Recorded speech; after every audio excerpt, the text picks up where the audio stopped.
Mirna muere cuando no debería de morir, porque el conflicto ya oficialmente se había parado. Digamos, una reconciliación en este momento implicaría que ellos admitan su responsabilidad, nos pidan perdón. Yo no puedo perdonar si nadie me ha pedido perdón.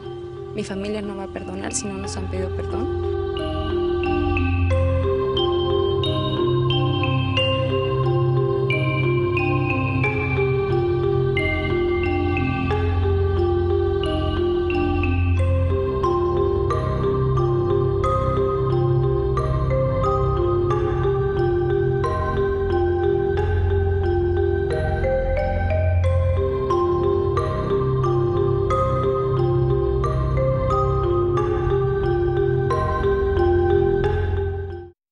Gender-based violence, okay, sexual, women, gender, women, the violence against women.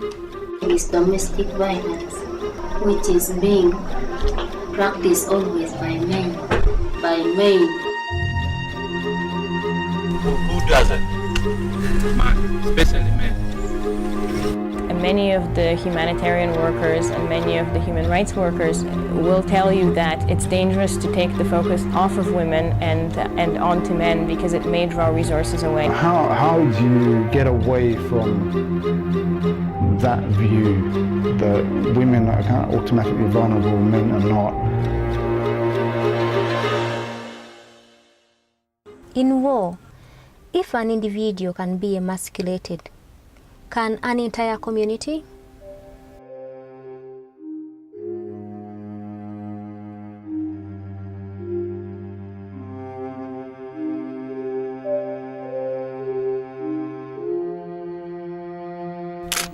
After 20 years of insecurity and living in crowded internal displacement camps, the Acholi people of northern Uganda have had to adapt to their surroundings.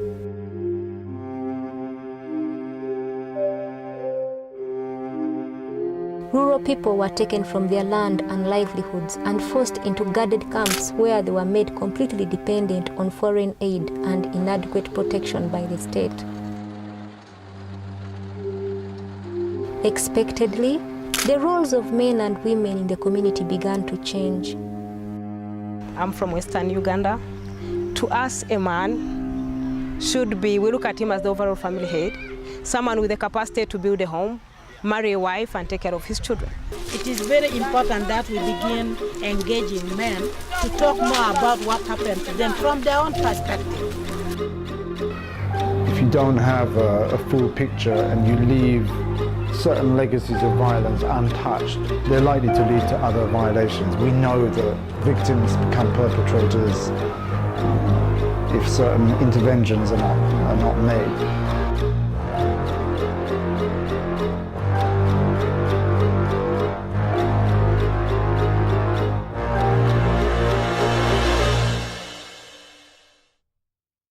People's lives are being silenced, and I would regard that as homophobic. I mean, the lack of action on these issues is an expression of homophobia. It is not the sinner, but the sin that brings us together here, sin of homosexuality. The assumption today is that Africa is 100% homophobic, while the West is uniformly pro-gay. What these stereotypes paper over is not just the widespread persistence of homophobia in the West, but also the way in which, historically, Western institutions, most notably the churches and colonial administrations, infused much of Africa with their particularly controlling vision of sexual morality.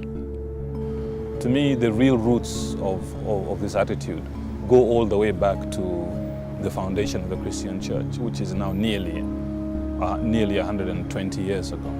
In 1886, Kabaka Mwanga, the 33rd king of the Baganda people in present-day Uganda, ordered the execution of 45 men in his court for following the teachings of Catholic and Anglican missionaries. One day the king ordered Apollo Kagwa to commit an unmentionable abomination. When he refused, the king flew into a rage, beat him with a stick, knocked him down and abused him cruelly. The bloody passions of his nature were aroused and he cried, "Seize and burn all the Christians." These men went on to become martyrs throughout the Christian world, eventually being sainted by the Catholic Church.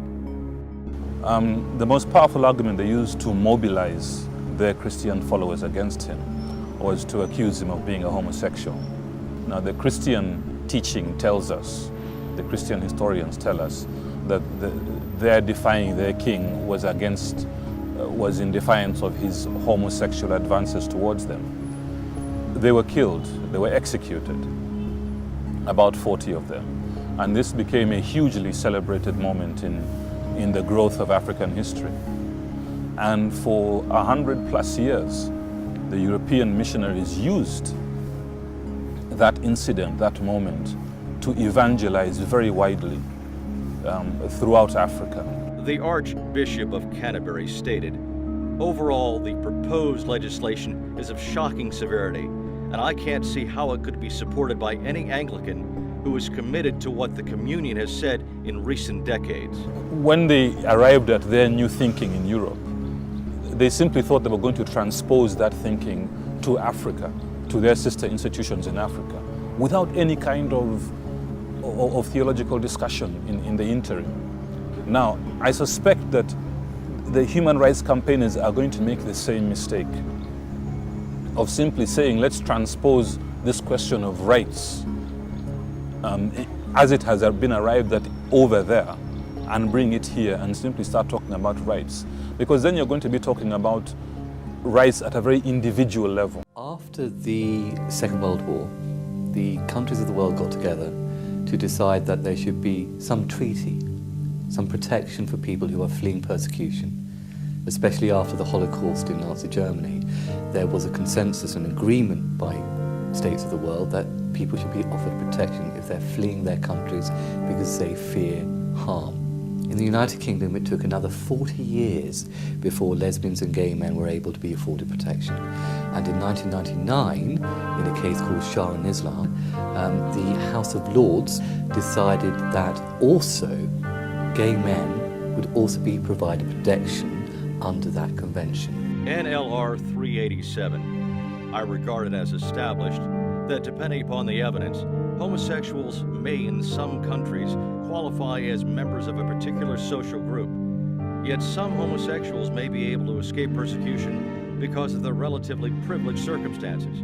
In November 2008, 58 years after its inception, the UN Refugee Agency, the organization responsible for the protection of refugees worldwide, issued a series of guidelines to signatories to the 1951 Convention concerning asylum claims based on sexual orientation and gender identity. Why did it take until 2008? What was constraining that kind of thinking? It is not that this issue didn't exist before. Of course, this issue is part of human life.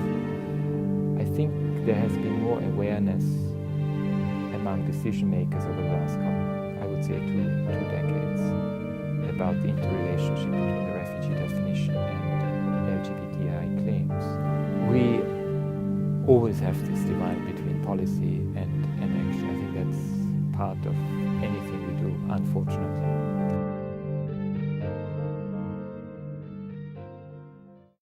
Tatenda, under the cover of night, got on a bus to the border. She took a train to Cape Town. The South African winter was approaching, and the only thing she carried was a polythene bag wrapped around a pair of jeans and a pair of worn-out ballerina slippers. She had the old advertisement with a phone number that she had kept. She would sleep on the street, working odd jobs with other refugees until she had enough money to call that number.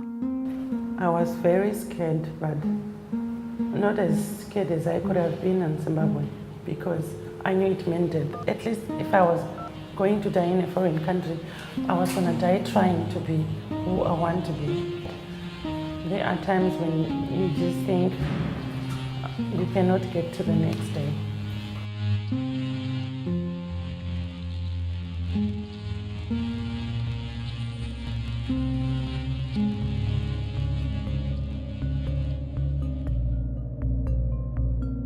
Thousands of members of Johannesburg's homosexual community gathered in the city centre on Saturday to celebrate the inclusion of gay and lesbian rights in South Africa's new constitution. Prior to 1994, we lived in a fairly oppressive state under Christian nationalist rule, under apartheid. Homosexuality was criminalized, policed, prohibited. People were also uprooted from clubs, spaces that they may have frequented during.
Just how I pictured hell.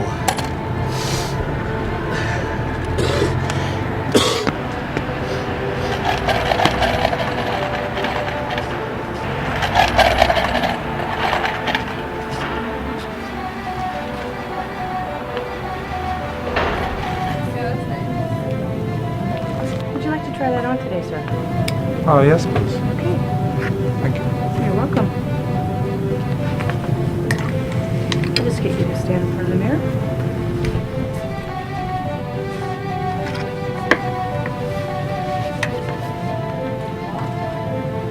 very nice.